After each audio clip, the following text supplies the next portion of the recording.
di saat berdoa tadi Elohim bukakan Semarang. Ya. Nah, Semarang. Saya diberikan penglihatan. Semarang, Jawa Tengah. Ya. Ini bukan hanya Semarangnya, Jawa Tengah, ya. Kita tidak tahu di Jawa Tengah ada apa, namun Semarang secara khusus. Tadi Elohim berfirman, supaya sungguh-sungguh dan ya. Karena ini doanya benar-benar diliputi kuasa ilahi. Saya pun tidak tahu kenapa diingatkan lagi akan hal ini. Saya mengingat kalau nggak salah 3 hari yang lalu ya. 3 hari yang lalu Elohim meminta Jawa Timur, Jawa Tengah, Jawa Barat berdoa. Namun hari ini saya diingatkan dengan kota Semarang. Nah, apa yang Elohim sampaikan akan kota Semarang? Saya hanya diperlihatkan hempasan air. Ya, hempasan air yang dinyatakan atas kota ini.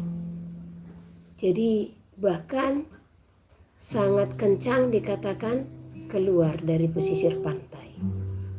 Ya, keluar dari pesisir pantai. Dan hal itu 3 kali disampaikan. Saya berpikir kok dikatakan keluar dari pesisir pantai?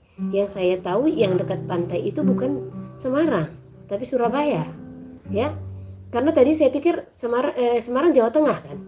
Nah, saya pikir itu di tengah-tengah pulau Jawa tuh yang jauh dari laut. Sampai tadi saya panggil Immanuel, tolong lihat Semarang. Apakah Semarang dekat laut? Ternyata benar dekat laut. Ya, tadinya saya pikir itu pas di tengah-tengah. Ya, nah, tetapi di situ pun saya tetap meminta kepada Elohim. Apa yang Elohim sampaikan tentang Semarang? Ya, Elohim tadi menyampaikan mereka melakukan kejahatan di hadapanku. Ya. Jadi saya diperlihatkan bagaimana hempasan air yang menenggelamkan kota ini. Saya bahkan melihat ya bagaimana kota-kota ini roboh. Ya. Nah, gedung-gedung ya apa namanya? Seperti gempa, ya. Nah, tetapi saya berdoa. Saya berdoa memohon kepada Elohim. Bapa, biarlah kiranya semua itu dilalukan dari kota itu. Karena penglihatan itu sangat jelas. Ya. Saya hanya meminta dan menangis di hadapan Elohim apa yang saya katakan. Waktu ini tadi diberikan, saya diingatkan dengan Palu. Jadi sebagaimana Palu, seperti itu kota ini dihempaskan. Ya, itu penglihatan yang diberikan. Dan sekali lagi dikatakan, mereka melakukan yang jahat di hadapanku. Tetapi saat itu apa yang saya minta? Bapak, bagaimana dengan Bali? Maksud saya, kalau Semarang dikatakan melakukan yang jahat, jelas kita tahu bagaimana Bali di hadapan Elohim. Apalagi kemarin dengan perayaan-perayaan ada yang mengirimkan kepada saya ya, apa yang disebutkan itu kayak patung-patung ya, patung-patung yang mereka arak ya, yang mereka arak dan mereka bawa di jalan, ada yang lidahnya panjang seperti itu, jelek ya. Saya katakan jelek secara manusia ya. Kalaupun saya dikatakan menghina yang menjadi sesembahan mereka atau bagaimana ya, saya tetap katakan, saya tidak katakan itu ganteng, itu cantik atau bagaimana, itu bagus, tidak, jelek sekali. Saya katakan itu yang diarak-arak itu apa bedanya dengan yang diarak di Brasil kemarin, seperti wajah-wajah setan yang mengejek. Ya, jadi tadi saya sampaikan itu. Bagaimana dengan kota itu, Bapak? Kenapa saya bandingkan itu? Inilah seperti tawar menawar. Karena saya tahu bahkan ini pun sama-sama melukai hatinya. Di situ saya rasakan bagaimana sedihnya hati Bapak. Saya hanya memohon, Bapak, hamba-Mu tidak sanggup melihat semua itu. Karena saya ingat waktu Palu ya. Saya bahkan menangis itu. Berseru-seru di gereja-gereja, saya menangis, saya memohon. Tolong berdoa untuk Palu. Bahkan 2 minggu sebelum kejadian. Saya menangis menjerit-jerit. Karena sebagaimana penglihatan hari ini diberikan, seperti itulah penglihatan hari itu diberikan. Jadi saya memohon kepada Elohim, kalau memang engkau berfirman, mereka melakukan yang jahat di hadapanmu, bagaimana dengan Bali? Itu tawar-menawar saya. Karena apa? Secara manusia saya tidak sanggup melihat tubuh-tubuh yang terbujur kaku. Ya, kemarin saya satu mobil dengan ada seorang bapak ya, yang ternyata bapak ini yang dari Palu tadi yang saya sebut Pak Pius ya, dia korban dari tsunami Palu, tetapi dia selamat ya. Nah, waktu mendengar itu tadi malam sebenarnya trauma saya seperti terkuak kembali gitu ya, karena jujur saya selalu memalingkan wajah saya, telinga saya dari cerita-cerita di Palu, karena saya mengingat bagaimana kerasnya Elohim berfirman atas kota itu. Ya, dia pun bercerita, bapak ini pun bercerita bagaimana jujur saya mau menangis sebenarnya tadi malam, tetapi dalam hati bapak ya memang sudah terjadi. Ya, saya tidak menginginkan sebenarnya apapun terjadi. Ya, kalaupun Yunus bisa seperti berontak karena itu tidak terjadi, tapi hati ini memang ya tidak sanggup gitu. Kadang memang satu sisi terjadi. Hanya saya selalu meminta kalaupun ada terjadi, dan itu doaku setelah Palu ya. Itu saya bermohon kepada Elohim. Kalaupun ada sesuatu yang terjadi, janganlah kiranya aku melihat tubuh-tubuh yang terbujur kaku. Itu hanya sebatas permohonan, tapi dia punya kuasa toh. Ya. Nah, 1 minggu ini hati saya gundah gulana, galau, sedih. Nah, saya tahu kalau sudah seperti itu pasti ada sesuatu yang terjadi. Pasti, tidak bisa tidak. Saya hanya berpikir dalam 1 minggu ini, apa ini, di mana ini? Pasti ada bencana besar ini, ya. Yang gak gempa lah, yang gak longsor lah, yang gak tsunami lah, yang gak banjir lah. Tetapi saya tahu akan ada bencana besar. Ya. Walau saya tidak tahu secara spesifik itu di mana, tetapi saya merasakan akan ada goncangan yang besar. Dan itu terjadi ya, Myanmar. Ya. Jadi ini pun saya sampaikan kepada saudara. Mari sama-sama berdoa. Ya, doakan kotamu. Di dalam tawar-menawar tadi, saya merasakan hati Bapak waktu saya bawakan bagaimana dengan Bali. Ya, di situ saya merasakan hatinya yang menangis ya.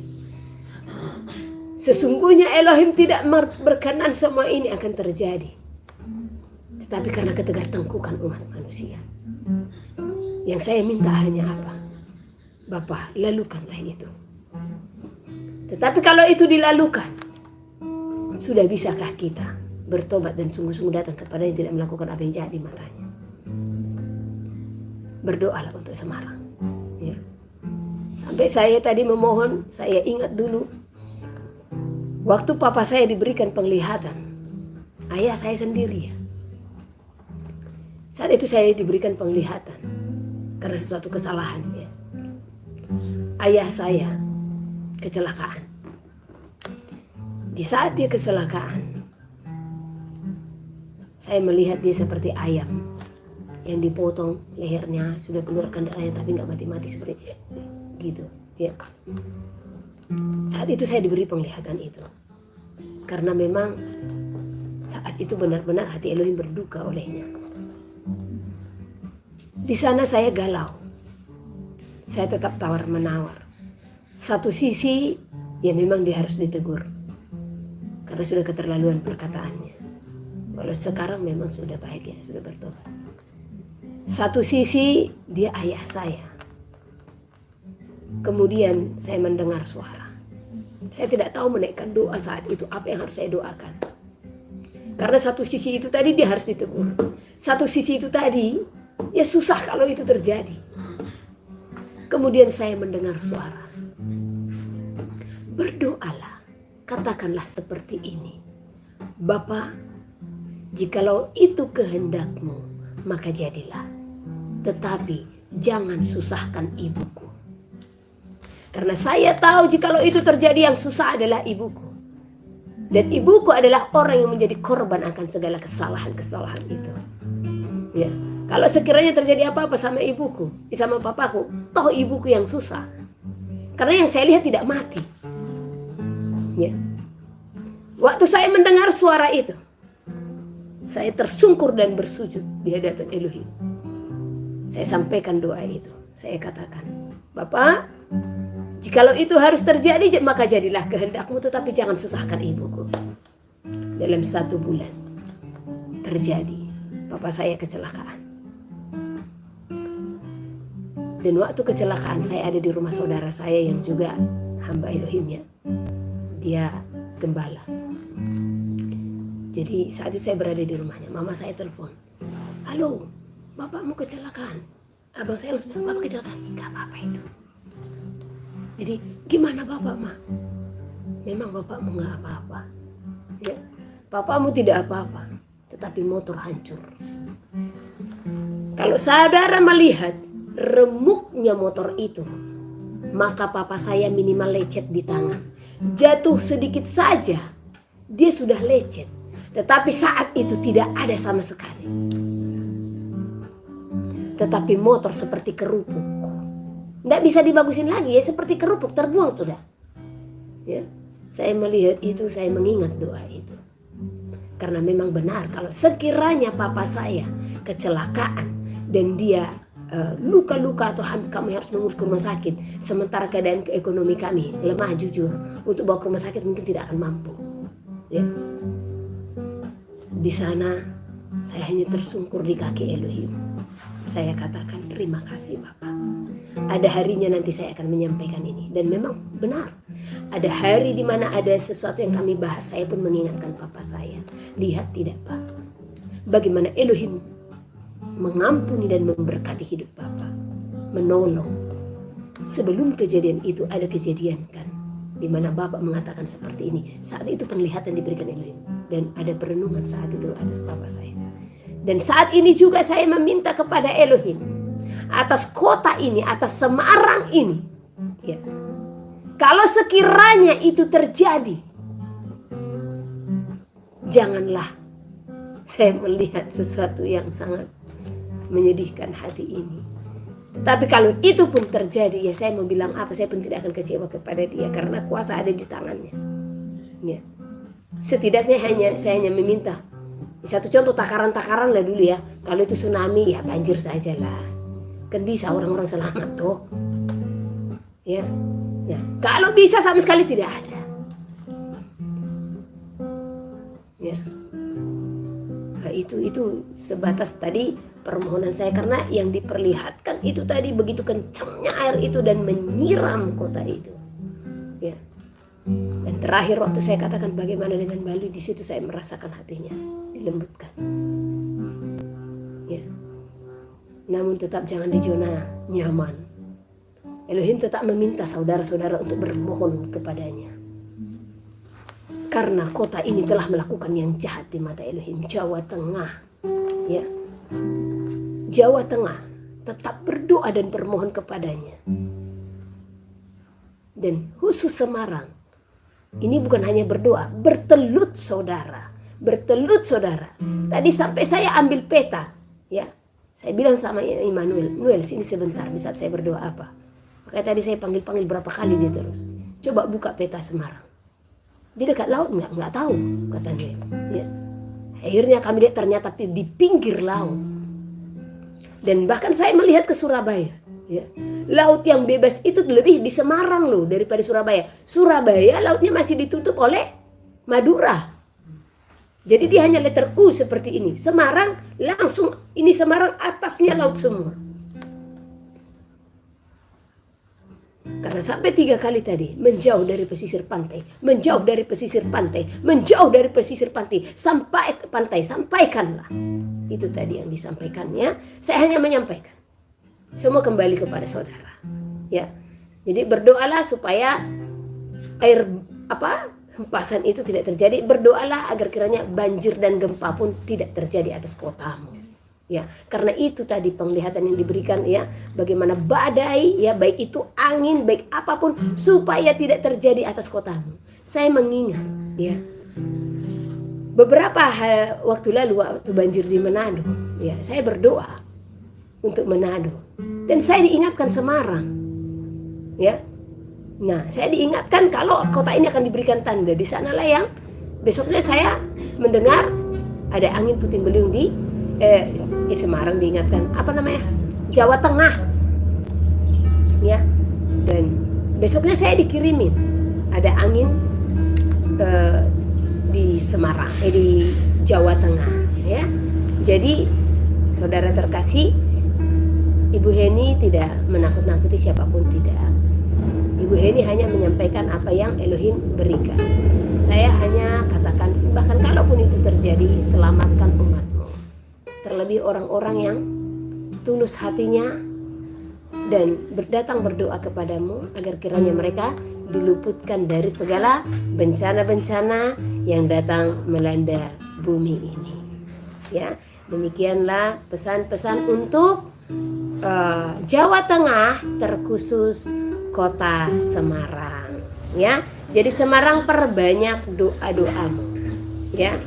Jadi bergandengan tangan, bersatu hati untuk berdoa untuk Jawa Tengah dengan hati yang tulus, bukan dengan hati yang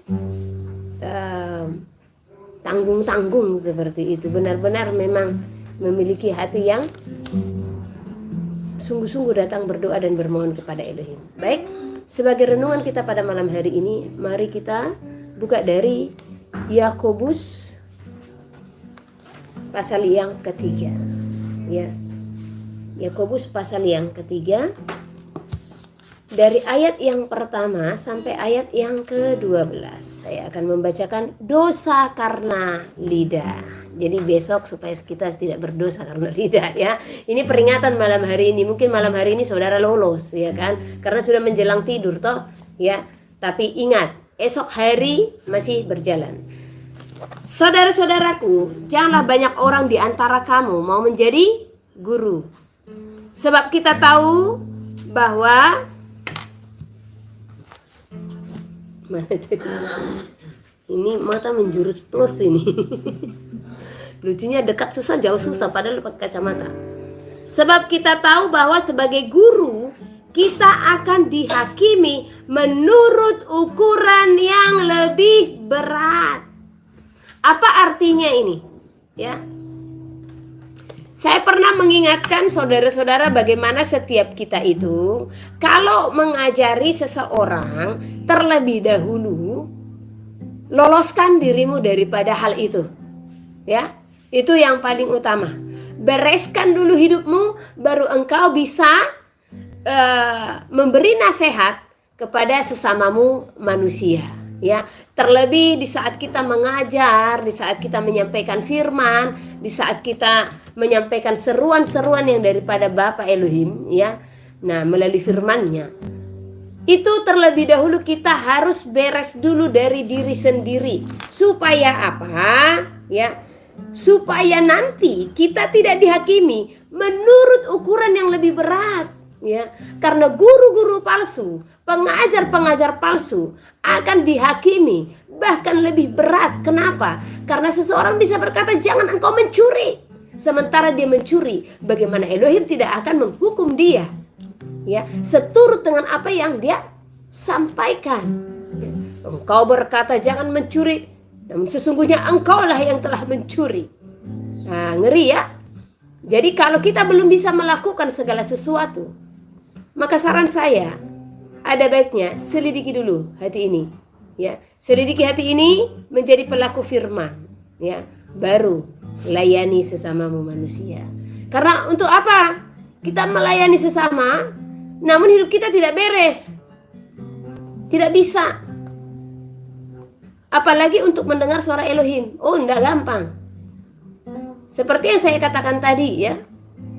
Bahkan untuk berdoa saja saya meminta, ya, kemana saya akan melangkah.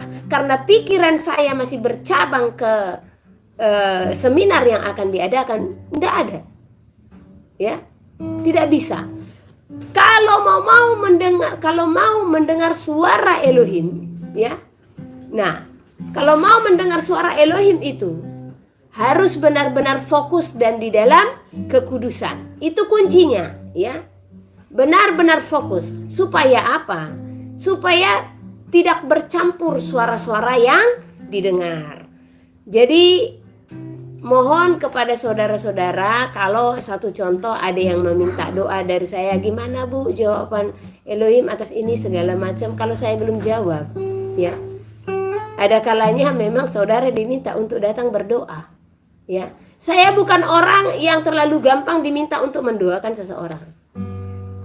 Mungkin banyak orang, tolong doakan saya, seperti itu ya kan. Dan seorang itu gampang mendoakan. Tidak, sebenarnya itu bukan hal gampang. Untuk menumpangkan tangan itu kepada seseorang, ya, itu bukan hal yang gampang. Janganlah kita terlalu mudah menumpangkan tangan kepada orang lain, ya. Dan engkau juga jangan terlalu mudah orang lain menumpangkan tangan atasmu. Terlebih seseorang itu tidak engkau kenal, ya. Nah, bagaimana kita harus meminta tumpangan tangan daripadanya kalau kita belum memahami siapa dia? Hati-hati dengan impartasi roh, ya. Jadi impartasi roh ini memang akan ada nanti sesi khusus yang akan saya sampaikan kepada saudara supaya lebih mengingat lagi, ya. Karena biasanya kalau saya menyampaikan firman gitu, kebanyakan di sana semua saya selipkan, saya masukkan. Jadi ini mungkin harus ada sesi-sesi khusus. Karena kalau ada bertanya, Bu, gimana kalau begini? Perasaan kemarin aku beberapa hari lalu ada deh di khotbah yang mana Bu? Saya lupa. Tapi ada saya sampaikan tentang hal yang engkau tanyakan. Saya sering gitu, ya. Jadi nanti tentang impartasi roh saya akan membuat sesi khusus supaya saudara pun paham. Ternyata kita itu dibentuk menjadi pribadi yang mandiri, ya, tidak mengandalkan manusia. Karena banyak orang sikit-sikit tanya hamba Elohim, sikit-sikit tanya hamba Elohim. Ada kalanya kita harus lipat tangan toh, ya. Lipat tanganmu, datang kepadanya, serukan kepadanya segala pertanyaan-pertanyaan dan persoalan hidupmu. Nah, lucunya saya mendengar saudara kalau bertanya, Bu, tolong doakan saya supaya saya sungguh-sungguh bertobat. Walah, ini salah, ya. Apa gunanya saya doakan saudara supaya sungguh-sungguh bertobat sementara saudara tidak ada komitmen? Kan percuma toh, ya. Nah, itu sama aja dengan kebohongan. Saya hanya melelahkan diri, ya. Dan mohon maaf kalau saya juga menolak doa. Ada seseorang, kalau satu contoh, tolong doakan usaha saya begini segala macam. Ada kalanya saya akan berdoa, ada kalanya saya tidak diizinkan untuk mendoakan itu. Kenapa? Karena Elohim melihat seseorang. Kalau engkau datang kepada hamba Elohim meminta mendoakan usahamu hanya untuk kepentinganmu sendiri, dalam artian, ya, engkau meminta usahamu ini berjalan lancar supaya apa? Engkau kaya raya atau engkau diberkati olehnya. Namun hidupmu tidak pernah engkau persembahkan kepada Elohim. Apa bedanya saudara menjadikan seorang hamba itu seperti dukun? Ya, jadi itu perlu disadari. Ya. Nah, banyak orang-orang yang mengundang saya untuk mendoakan tetapi tidak diizinkan oleh Elohim. Karena Elohim tahu seseorang itu minta berdoa hanya untuk semata-mata kepentingan dirinya sendiri secara jasmani, bukan untuk keselamatannya. Tetapi di saat saudara sungguh-sungguh satu contoh mengundang hamba Elohim, mendoakan usahamu, terlebih dirimu sendiri, itu pasti akan dibukakan. Tapi kalau hanya semata-mata untuk usahamu saja, engkau meminta seseorang untuk berdoa, wow, kita merendahkan Elohim di sini, ya. Kita hanya meminta dia datang hanya untuk kebutuhan jasmani kita. Wow, tidak, ya. Jadi saya pernah sampai diklaim sombong atau gimana karena tidak mau. Saya katakan, ini yang mau didoakan, dia mau minta doa untuk apa? Apakah supaya satu contoh usahanya ini berjalan lancar sementara dia sendiri pun belum mau melepaskan diri dari apa? Dari pergi ke dukun, dari main judi. Sudah siapkah dia di saat saya datang? Terlebih utama, saya hanya akan datang untuk membukakan bagaimana hatinya kepada Elohim. Baru nanti kita doakan usahanya. Gimana? Siap enggak? Karena saya bukan seperti orang lain yang katanya, kan banyak nih orang yang mengharapkan PK toh, ya. Jadi disuruh mendoakan usaha, disuruh mendoakan segala sesuatu cepat saja. Yang di pikirannya apa? PK-nya pasti ada. Kalau saya bukan orang ya, yang memikirkan PK-PK dari saudara, tidak. Kalaupun engkau akan memberikan ya persembahan kasihmu untuk mendukung pelayanan ini, silahkan. Tetapi kami sendiri bukanlah orang yang berharap kepada manusia. Biarkan Elohim yang mendorong hatimu dan menggerakkan hatimu untuk memberikan persembahan kasih itu, ya. Jadi kalau sekiranya nanti saudara chat, tolong Bu doakan usaha saya untuk lancar segala macam, saya bisa tahu. Saya bisa rasakan. Saudara itu meminta, benar-benarkah saudara meminta namun hati saudara penuh kepada Elohim, atau hanya untuk kepentinganmu sendiri? Kalau hanya untuk kepentinganmu sendiri, lihat, saya tidak akan membalasnya. Saya hanya bilang seperti ini saja atau tanda jempol. Itu. Ya. Nah, jadi dan itu pun jangan terlalu gampang kita meminta doa. Tidak ada pembatas kita datang kepada Elohim. Hanya dosa sebenarnya yang menghalangi. Bukan kurang panjang tangannya untuk memberkati kita. Bukan gak bisa dengan doa kita dia tidak menjawab. Dia menjawab. Bisa dengan doa kita dia bisa menjawab. Tetapi bagaimana kita yang berdoa seperti itu? Ya, jangan saudara pikir ya, oh ini sudah hamba Elohim yang mendoakan. Saudara memberhalakan yang namanya hamba di sana. Ya. Jadi tanganmu cukup, hatimu cukup untuk datang kepada Elohim untuk mendoakan segala apa yang ada pada dirimu. Nah, di saat engkau sudah teguh dalam hal itu dan engkau juga meminta doa kepada hamba-hamba Elohim, itu semakin klop. Bukan saya katakan enggak bisa juga, bisa. Nah, ini saya ulang ya. Contoh nih. Kamu meminta seorang hamba Elohim mendoakan segala sesuatu dalam hidupmu. Tolong doakan supaya lancar usahaku. Tolong doakan supaya rumahku laku atau bagaimana, ya. Nah, jadi tadi waktu engkau menyampaikan itu, di dalam dirimu hanya semata-mata memikirkan kebebasanmu sendiri atau jasmanimu sendiri, ya. Nah, maka itu saran saya jangan. Tapi kalau dalam dirimu engkau kuat datang beribadah kepada Elohim, engkau mau menyerahkan hidupmu sepenuhnya kepada Elohim, dan engkau punya topik doa. Satu contoh ya, ada usahamu yang sedang berjalan tidak lancar. Ya, di sana kamu bisa meminta kepada hamba-hamba Elohim untuk mendukung doamu karena engkau pun turut berdoa di dalamnya. Ya, bisa dipahami ya. Kalau engkau punya hubungan kepada Elohim, ya, dan engkau menyerahkan hidupmu sepenuhnya kepada Elohim, namun ada topik-topik doa atau pergumulanmu, ini bisa engkau meminta dukungan doa dari hamba-hamba yang lain supaya semakin meneguhkan doamu. Namun, jikalau engkau bukan orang yang bersandar kepada Elohim, cinta akan uang, hanya berpikiran untuk diri sendiri, dan kamu tahu kalau Elohim itu bisa menjawab doa. Nah, oh ini saya mau buka usaha, saya harus geser yang satu untuk membuka usaha yang satu. Oh, saya harus minta hamba Tuhan dulu untuk mendoakannya. Nah, ini namanya egois. Ya, tidak bisa. Ya, dan saya bisa rasakan orang-orang yang meminta doa seperti ini. Ya, karena banyak juga yang chat sama saya, tolong ya Bu, dukungan doanya begini-begini, usaha saya begini. Oke, saya akan doakan. Saya bisa rasakan usahanya dia sedang down, tetapi dia seorang yang dekat dengan Elohim. Saya pun turut berdoa akan hal itu. Ya, seperti itu. Jadi, ya memang inilah yang disampaikan kepada saya. Ya, untuk mengajari saudara mandiri. Mengandalkan siapa? Mengandalkan Elohim. Bukan semata-mata harus minta doa. Segitu ada yang namanya saudara kenal hamba Elohim, oh saya akan datang, saya minta didoakan, saya akan datang minta didoakan. Jangan mengejar topangan tangan manusia. Kejarlah apa? Urapan dari Elohim. Kejar penopangan tangan langsung dari Elohim atas hidup saudara. Itu yang saudara kejar. Ya, bukan manusianya yang saudara kejar. Ya, nah hadirat Elohim lah yang harus kita raih, yang harus kita kejar untuk diam di dalam kita, ya. Nah, karena banyak orang saya tahu seperti itu, mau siapapun datang ya, berlomba-lomba untuk ditopang tangan. Walah, dia nggak tahu yang menopang itu siapa, pribadinya bagaimana, ya.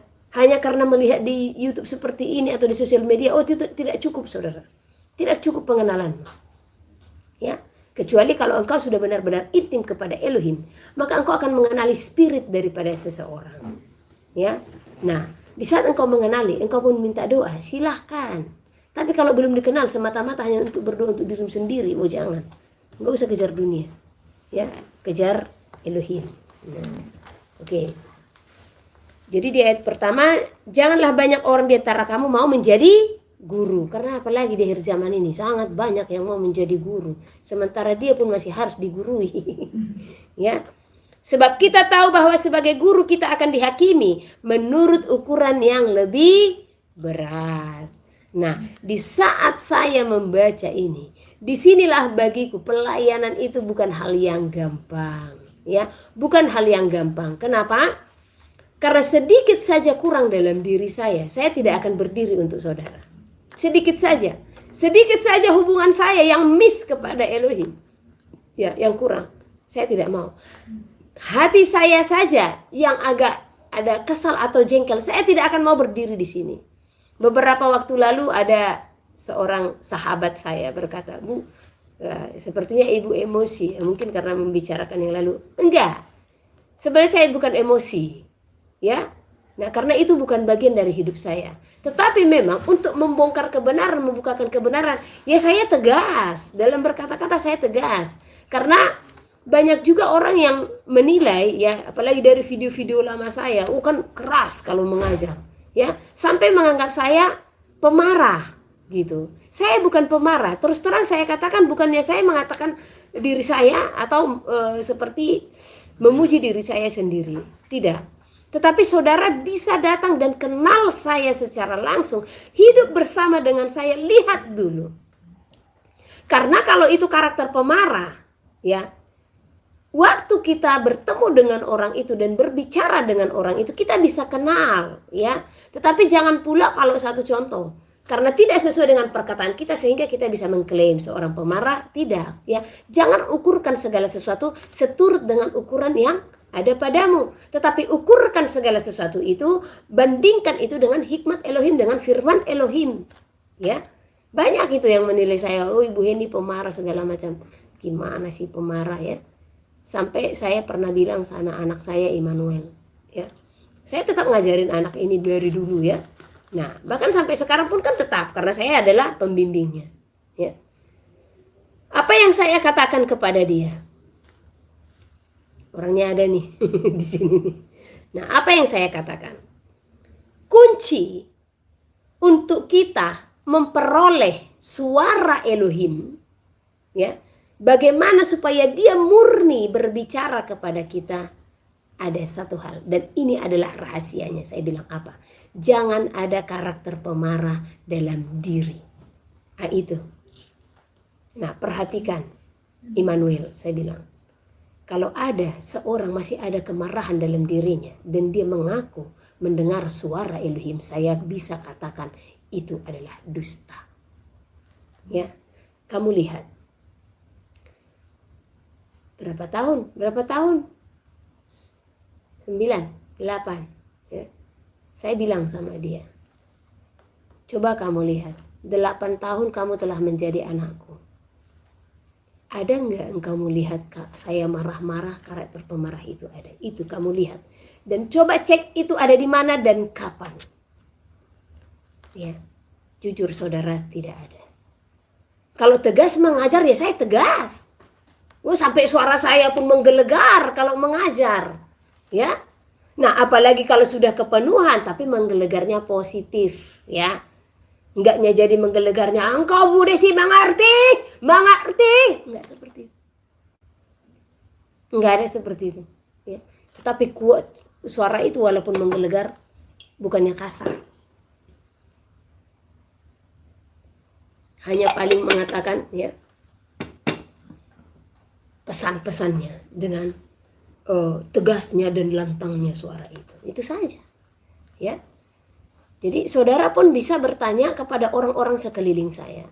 Jadi jangan di saat satu contoh saya memberikan pengajaran di sini dan saya tegas, apalagi untuk menyinggung sesuatu dan saya keras dalam mengajarnya, jangan saudara pikir saya pemarah atau emosi. Tidak, itu jauh di luar saya. Saya pernah mengalami yang namanya emosi. Dan itu selama saya ikut Elohim, baru 1 kali itu ya saya cerita. Dan ini saya tidak luapkan emosinya, karena emosi itu hanya hitungan detik ada dalam diri saya. Saat itu ada seseorang ibu ya yang chat saya ya, karena ketidakcocokan atau apa. Saya selalu berusaha kalau sudah ada sesuatu itu saya tidak mau untuk panjang lebar ya. Nah, saat itu saya diperintahkan untuk tidak bertelepon. Oke, saya hanya bilang, "Shalom Bu, kita selesaikan, kita chat ya." Nah, jadi kita chat. Tetapi di saat chat itu 1 kali, 2 kali, 3 kali ya. Nah, akhirnya ada sesuatu yang dia tidak konsisten lagi dengan perkataannya. Ya. Akhirnya saya dipaksakan untuk melakukan sesuatu lah, itulah ceritanya ya. Yang itu dia tahu di luar kemampuan saya. Ya. Dan dia pun seperti mengejek saya. Oh, terpancing saya saat itu. Ini baru kejadian kalau nggak salah tahun lalu lah mungkin ya, awal-awal tahun. Itu sempat saya terpancing membaca gitu, dia seperti mengejek ya, hamba Tuhan gitu ya. Jadi saya terpancing. Di saat saya terpancing ada emosi sekian detik ya, langsung saya rasakan Roh Kudus itu undur daripadaku. Itu supaya saudara paham titik emosi, titik amarah, dan seorang pemarah, seorang yang emosi seperti apa. Ya, memang saya emosi saat itu karena caci maki, bukan caci maki, ejekan-ejekan yang diberikan kepada saya seperti ngeledek gitu, ya. Saya terpancing dan itu hitungan detik karena saya pernah mengingat bagaimana Elohim pernah berfirman kepada saya, ya. Jangan merespon segala sesuatu lebih daripada 20 detik. Dan itu pun saya sampaikan kepada saudara. Jikalau ada seorang yang marah di hadapanmu, jikalau ada seorang yang mencaci makimu atau mencelamu, jangan respon itu lebih daripada 20 detik dalam dirimu. Tetapi apa? Langsung perangi. Langsung perangi. Supaya apa? Kalau 20 detik engkau telah biarkan, satu contoh, dasar kamu begini-begini, kita respon. Ya, semakin menusuk itu. Ya, di saat sudah menusuk, selesai jadi jatuh ke dalam pencobaan. Akhirnya marah juga. Ya. Nah, saya diingatkan itu dalam 20 detik. Jangan merespon segala perkataan-perkataan yang bukan berasal daripada Elohim. Nah, saat itu merespon dalam diri saya. Saya tiba-tiba emosi sampai handphone ini mau tak lempar saat itu ya. Saya tidak akan membalas kepadanya, tidak. Selagi seseorang bisa saya didik dan saya ajar, saya akan didik, ya. Jadi kalau satu contoh chat saya panjang lebar, bukan berarti saya marah di sana, tetapi saya mencoba mengingatkan saudara-saudara yang terlalu gampang menilai, ya. Jadi saya akan jelaskan itu. Tetapi di saat saya masih bisa mengetik dan menjelaskan, itu tandanya hati saya tetap netral, sekalipun kata-kata itu memang tegas, ya. Hati saya itu tetap netral. Nah, ngerinya kalau sudah diam, karena dulu pernah pribadi saya kalau marah sama seseorang diam, ya. Nah, jadi saya respon, akhirnya sampai tangan saya gemetar. Oh, langsung saya rasakan dia undur daripada saya. Dan itu saya bisa rasakan di saat rohnya undur daripadaku. Ya. Langsung saya sadar, saya minta ampun. Nah, saya hari itu mau ke kamar tidak enak karena jemaat-jemaat di depan, ya. Saya lari ke kamar mandi. Ya, saya hanya duduk di kamar mandi. Saya bilang, Bapak tolong saya, jangan tinggalkan aku, jangan undur rohmu daripadaku. Bapak tolong, karena saya bisa merasakan di saat dia ada di dalam diriku atau tidak.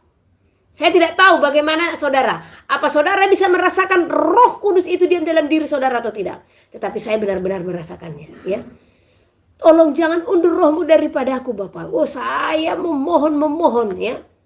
Nah, sampai akhirnya semalaman itu, akhirnya saya pun dirangkul olehnya. Ya. Saya menangis sejadi-jadinya. Itulah pengalaman saya pernah emosi yang hanya hitungan detik. Itu baru namanya emosi. Karena saya emosi membaca itu semua. Kalau hanya menghadapi orang yang mencela saya atau bagaimana dan saya luruskan, itu saya tidak emosi. Ya, jadi kita pun jangan terlalu gampang menilai seseorang. Dan itu yang saya katakan kepada Immanuel. Kamu tahu kenapa sampai detik ini Elohim itu tetap berfirman kepada saya? Karena kemarahan itu tidak saya izinkan di dalam saya. Lihat, selama saya ada bersama-sama dengan kamu 8 tahun, ada nggak saya pernah marah atau emosi atau jadi pemarah? Tidak, memang tidak ada, saudara. Ya, tidak ada. Ya, jadi saya bukan orang pemarah, saya bukan orang emosi, saya bukan orang gampang kesal, saya bukan orang gampang tersinggung, tidak. Tetapi ada kalanya saya harus meluruskan segala sesuatu. Ya, tujuan saya meluruskan itu untuk apa? Mengingatkan atau menyadarkan seseorang itu akan hidupnya. Nah, jadi saya juga tidak bisa diam di saat umat Elohim itu disesatkan.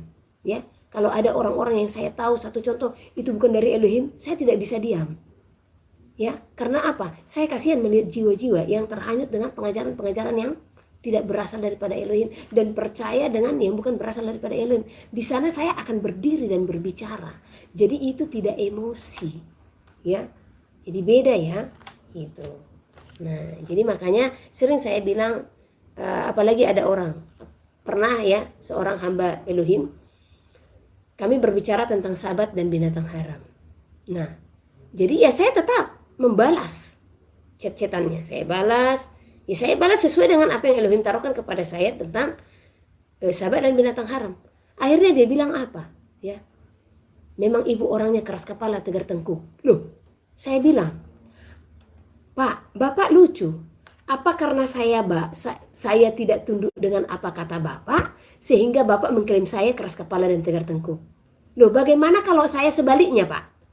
Kan Bapak tidak mau dengan apa yang saya sampaikan, tidak terima dengan apa yang saya sampaikan. Berarti saya bisa dong mengatakan Bapak tegar tengkuk dan keras kepala. Dan hal ini sering sekali tanpa disadari orang yang mengklaim itu, dia sendiri ya di dalamnya gitu. Sampai akhirnya dia diam. Karena saya bilang, Bapak mengklaim saya tegar tengkuk karena saya tidak mau taat dengan apa yang Bapak saya tidak mau menerima apa yang Bapak katakan. Karena Bapak punya doktrin, saya punya firman yang harus saya lakukan. Nah, kan doktrin Bapak yang Bapak sampaikan. Jadi jangan di saat saya tidak tunduk kepada doktrin itu, Bapak katakan saya tegar tengkuk. Nah, sekarang Bapak juga kan tidak terima dengan penyampaian saya. Berarti saya bisa juga mengatakan Bapak keras kepala dan tegar tengkuk. Tetapi saya tidak mau mengatakan hal itu. Ya. Nah, karena orang sering sekali salah mengartikan. Ya. Apalagi dikatakan menghakimi, ya dia menghakimi atau apa. Menghakimi itu seperti apa? Saya bisa sampaikan kepada saudara, ya. Supaya saudara pun tidak salah menilai. Seperti apa jenis-jenis menghakimi. Kalau satu contoh, di saat saya katakan kepada saudara, ya. Nah, saya bilang seperti ini. Berhentikan segala apa yang kau sampaikan yang katanya engkau menyampaikan itu dari Elohim. Elohim berfirman kepadaku, itu bukan suara Elohim. Jadi berhentikan. Itu pesan Elohim kepada saya. Nah, sekarang saya tanya, apakah saya menghakimi di sana? Tidak, tetapi itu mengingatkan. Jadi beda menghakimi. Ya, karena ada orang di saat saya memberikan teguran, katanya saya menghakimi gitu. Nah, tepatnya saya memberikan teguran, bukan menghakimi. Kalau menghakimi itu, satu contoh, saya lihat seorang perempuan, saya katakan dasar engkau penjina. Nah, atau sama aja itu dengan mengatakan ya, engkau nabi palsu, seperti itu baru menghakimi. Engkau sesat, itu menghakimi. Nah, tapi kalau hanya mengingat, menegur ya. Nah, Elohim katakan, kalau sesuatu ada di dalam dirimu yang harus engkau lepaskan kepahitanmu, itu tidak menghakimi namanya, saudara. Ya. Jadi saudara pun harus paham, titik-titik menghakimi dan titik-titik menegur atau menasehati, ya. Nah, dan sejauh ini jujur saya tidak pernah menghakimi siapapun. Saya selalu dihakimi karena banyak SMS ya. Kalau satu contoh saya tegur seseorang. Biasanya kalau saya tegur, saya langsung dituduh menghakimi ya. Nah, sebenarnya perkataan mereka ini yang balik ke saya. Ada yang sampai mengatakan, ya, roh yang ada padamu adalah roh setan. Saya jijik dengan roh yang ada padamu. Ini seorang pendoa loh. Sampai sekarang dia masih berdiri, ya. Nah, saya jijik dengan roh yang ada padamu. Roh yang ada padamu adalah pengacau begini. Lah, ini baru menghakimi. Sementara kalimat-kalimat saya di atas itu saya hanya menegur, tidak seperti itu kalau berasal daripada Elohim. Ya, Jadi bisa tahu arti menghakimi ya.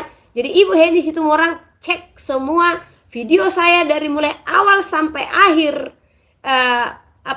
awal sampai akhir video saya di waktu mulai dibuat itu tidak pernah keluar dari mulut saya penghakiman.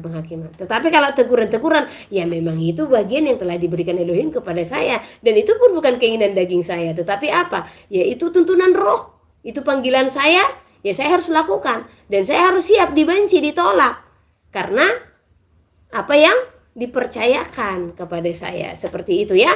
Nah, jadi saudara lebih memahami. Jadi jangan gampang. Karena di saat engkau mengatakan ya, dia menghakimi, engkau pun menghakimi dia. Karena apa? Dia tidak menghakimi. Ya. Jadi menghakimi itu tepatnya menuduhkan sesuatu kepada seseorang yang tidak benar, ya. Itu menghakimi. Bahkan seorang pelacur saja, ya. Dia benar pelacur, tetapi apa? Elohim tidak mengizinkan ahli-ahli Taurat untuk menghakimi orang tersebut. Jelas dia seorang pelacur. Ya. Tapi kalau hanya ditegur silahkan, dinasehati silahkan, ya. Jadi paham toh arti penghakiman itu. Jadi menghakimi itu dasar engkau pelacur, dasar engkau nabi palsu, engkau nabi palsu, engkau sesat. Itu baru menghakimi namanya, ya. Oke, kita lanjut. Sebab kita semua bersalah dalam banyak hal, barang siapa tidak bersalah dalam perkataannya, ia adalah orang sempurna yang dapat juga mengendalikan seluruh tubuhnya. Kita mengenakan kekang pada mulut kuda, sehingga ia menuruti kehendak kita. Dengan jalan demikian kita dapat juga mengendalikan seluruh tubuhnya. Dan lihat saja kapal-kapal walaupun amat besar dan digerakkan oleh angin keras, namun dapat dikendalikan oleh kemudi yang amat kecil menurut kehendak jurumudi. Ya. Demikian juga lidah, walaupun suatu anggota kecil dari tubuh, namun dapat memegahkan perkara-perkara besar.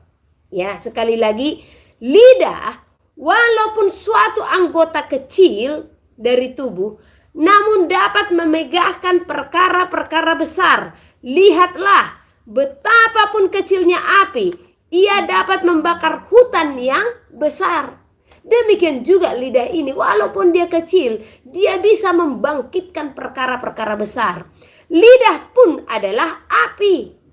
Ia merupakan suatu dunia kejahatan dan mengambil tempat di antara anggota-anggota tubuh kita sebagai sesuatu yang dapat menodai seluruh tubuh dan menyalakan roda kehidupan kita. Sedang ia sendiri dinyalakan oleh api neraka. Semua jenis binatang liar, burung-burung serta binatang-binatang menjalar dan binatang-binatang laut dapat dijinakkan dan telah dijinakkan oleh sifat manusia, tetapi tidak seorang pun berkuasa menjinakkan lidah.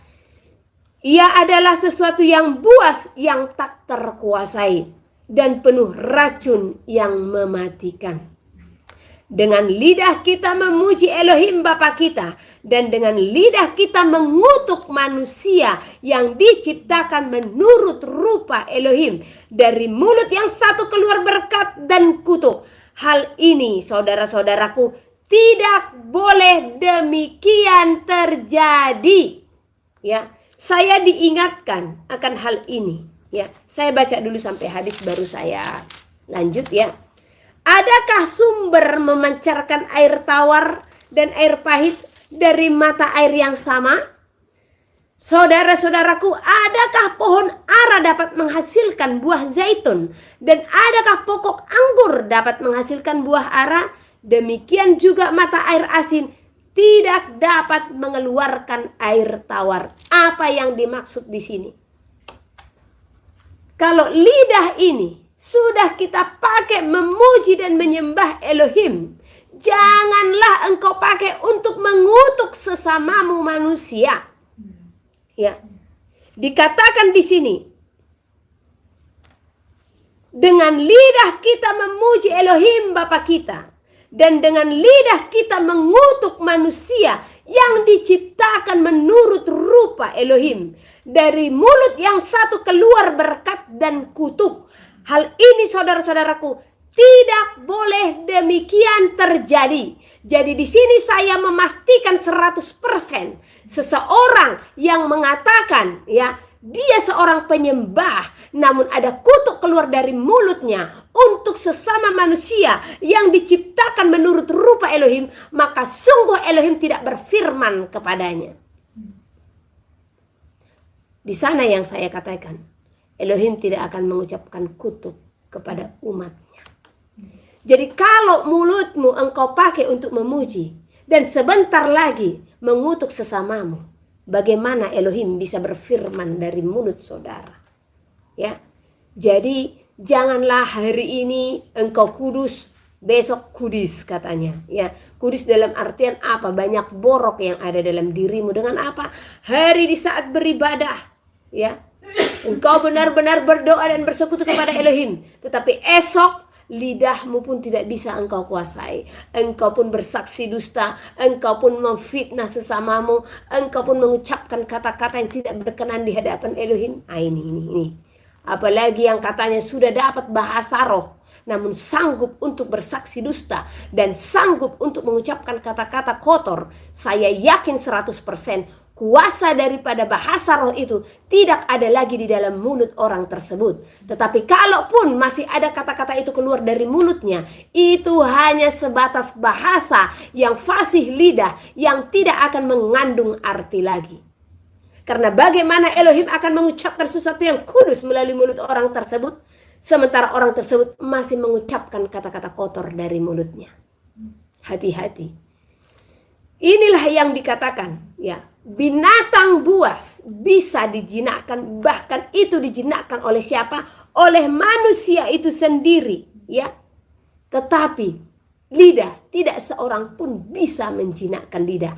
Jadi sebenarnya ini adalah peringatan keras bagi setiap kita agar kita menguasai setiap perkataan yang keluar dari mulut kita. Janganlah kiranya perkataan-perkataan itu adalah perkataan kutuk. Janganlah kiranya perkataan-perkataan itu adalah perkataan yang tidak berkenan, yang tidak mengandung berkat. Janganlah perkataan-perkataanmu tidak mengandung didikan, tidak mengandung hikmat marifat, bukan perkataan bijaksana. Janganlah kiranya itu semua keluar dari mulut saudara.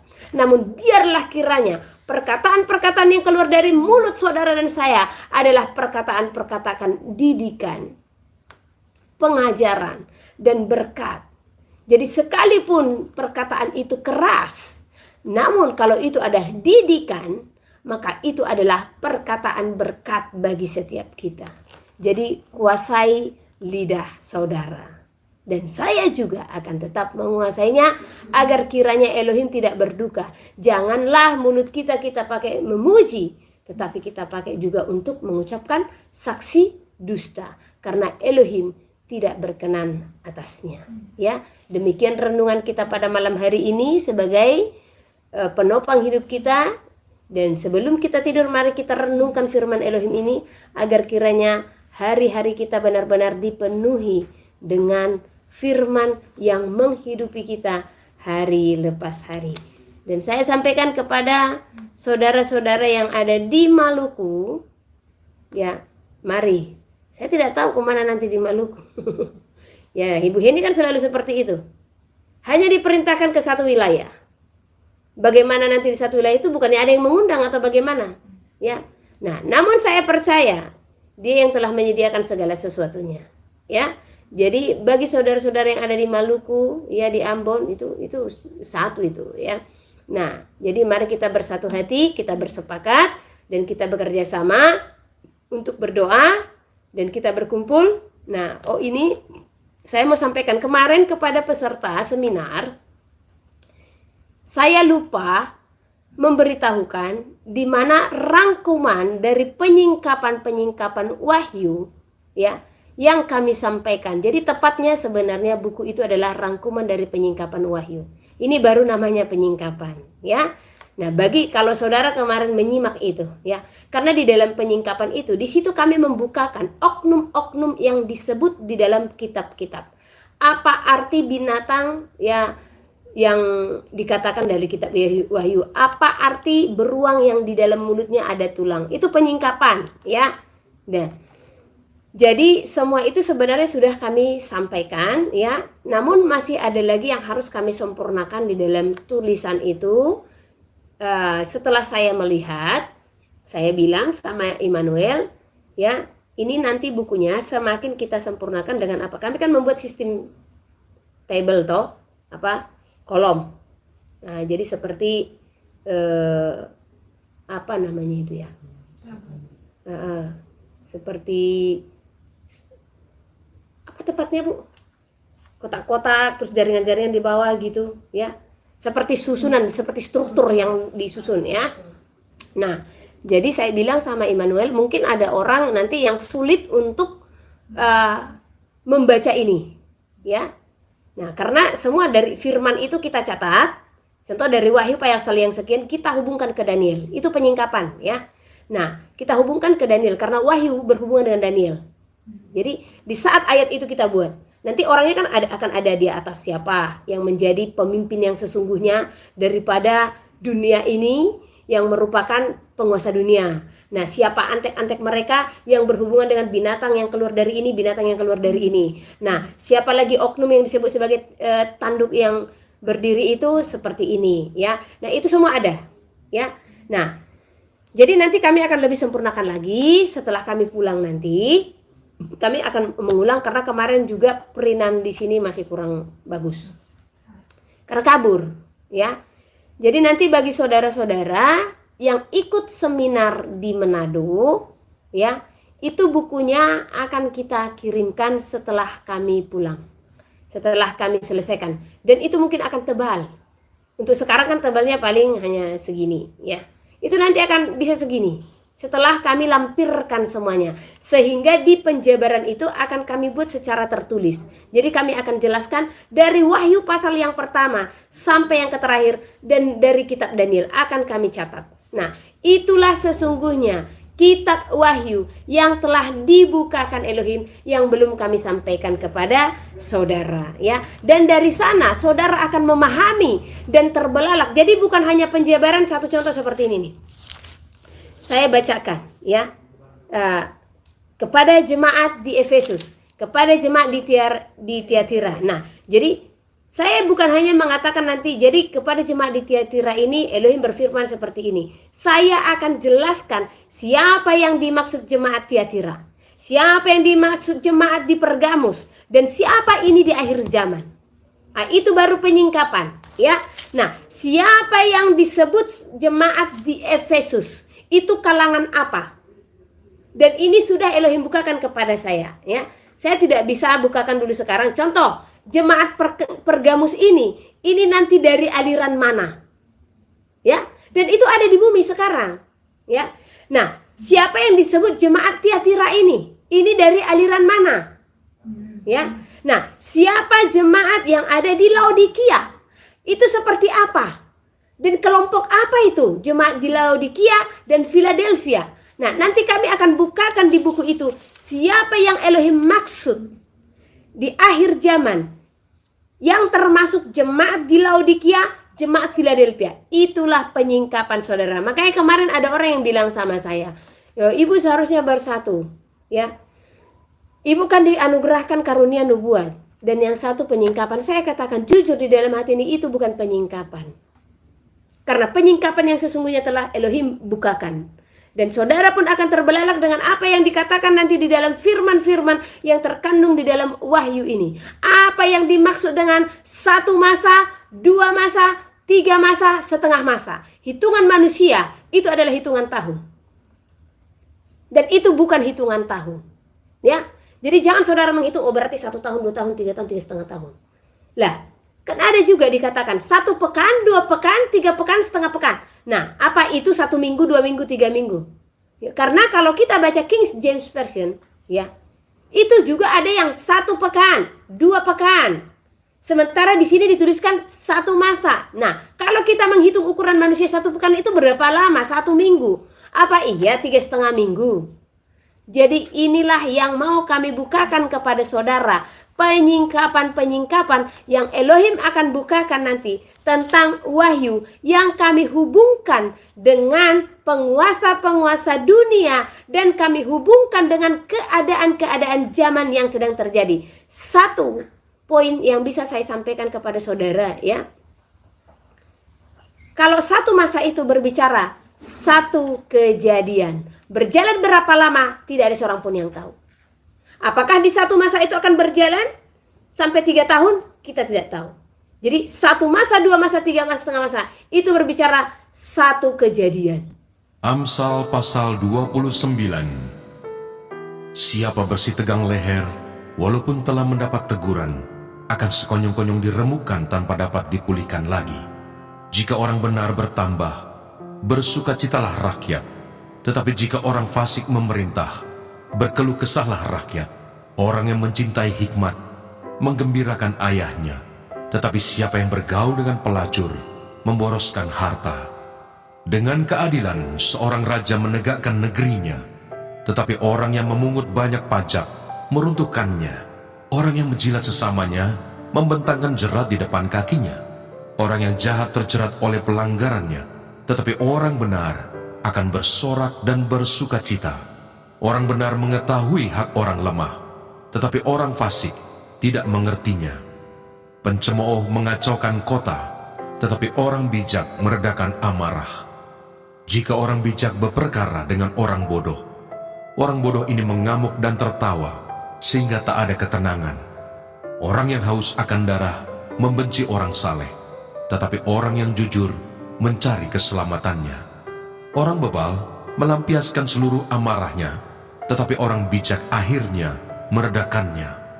Kalau pemerintah memperhatikan kebohongan, semua pegawainya menjadi fasik.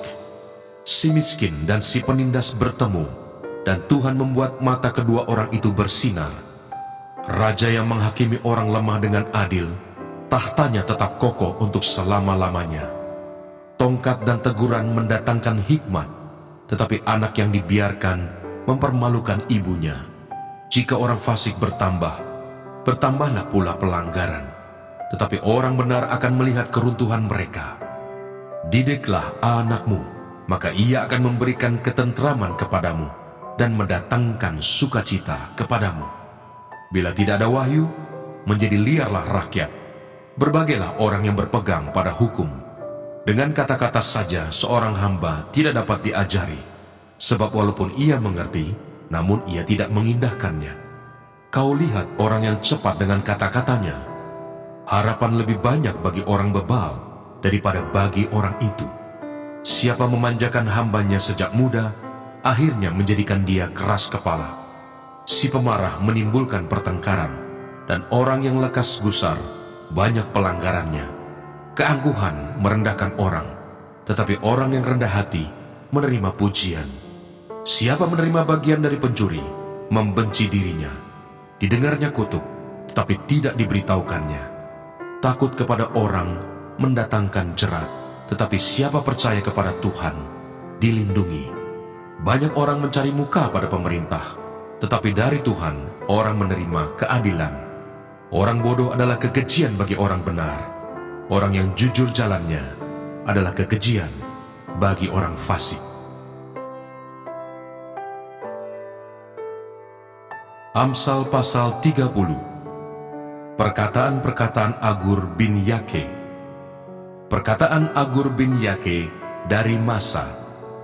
Tutur kata orang itu, aku berlelah-lelah ya Allah, aku berlelah-lelah sampai habis tenagaku, sebab aku ini lebih bodoh daripada orang lain.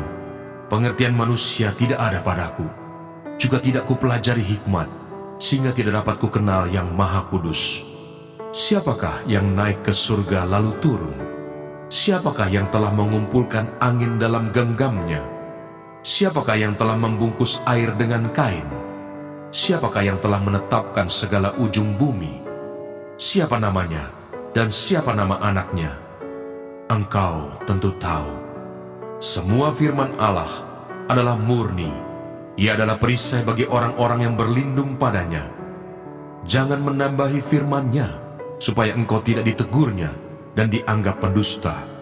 Dua hal aku mohon kepadamu, jangan itu kau tolak sebelum aku mati, yakni jauhkanlah daripadaku kecurangan dan kebohongan. Jangan berikan kepadaku kemiskinan atau kekayaan. Biarkanlah aku menikmati makanan yang menjadi bagianku, supaya kalau aku kenyang, aku tidak menyangkalmu dan berkata, siapa Tuhan itu? Atau kalau aku miskin, aku mencuri dan mencemarkan nama Allahku. Jangan mencerca seorang hamba pada tuannya, supaya jangan ia mengutuki engkau, dan engkau harus menanggung kesalahan itu.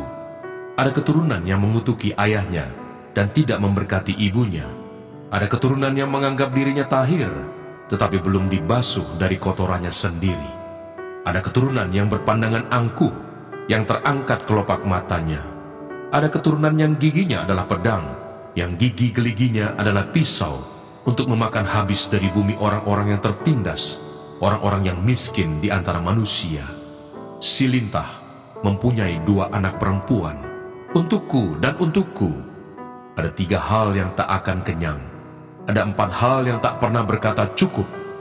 Dunia orang mati dan rahim yang mandul, dan bumi yang tidak pernah puas dengan air, dan api yang tidak pernah berkata cukup. Mata yang mengolok-olok ayah dan enggan mendengarkan ibu akan dipatuk gagak lembah dan dimakan anak Raja Wali. Ada 3 hal yang mengherankan aku, bahkan ada 4 hal yang tidak ku mengerti. Jalan Raja Wali di udara, jalan ular di atas cadas, jalan kapal di tengah-tengah laut, dan jalan seorang laki-laki dengan seorang gadis. Inilah jalan perempuan yang berzina. Ia makan, lalu menyeka mulutnya dan berkata, aku tidak berbuat jahat. Karena 3 hal bumi gemetar, bahkan karena 4 hal ia tidak dapat tahan. Karena seorang hamba, kalau ia menjadi raja. Karena seorang bebal, kalau ia kekenyangan makan. Karena seorang wanita yang tidak disukai orang, kalau ia mendapat suami. Dan karena seorang hamba perempuan, kalau ia mendesak kedudukan nyonyanya. Ada 4 binatang yang terkecil di bumi, tetapi yang sangat cekatan. Semut, bangsa yang tidak kuat, tetapi yang menyediakan makanannya di musim panas. Pelanduk, bangsa yang lemah, tetapi yang membuat rumahnya di bukit batu. Belalang, yang tidak mempunyai raja, namun semuanya berbaris dengan teratur. Cicak yang dapat kau tangkap dengan tangan, tetapi yang juga ada di istana-istana raja. Ada 3 binatang yang gagah langkahnya, bahkan 4 hal yang gagah jalannya, yakni singa, yang terkuat di antara binatang, yang tidak mundur terhadap apapun, ayam jantan yang angkuh, atau kambing jantan, dan seorang raja yang berjalan di depan rakyatnya. Bila engkau menyombongkan diri, tanpa atau dengan berpikir, tekapkanlah tangan pada mulut, sebab kalau susu ditekan, mentega dihasilkan, dan kalau hidung ditekan, darah keluar, dan kalau kemarahan ditekan, pertengkaran timbul.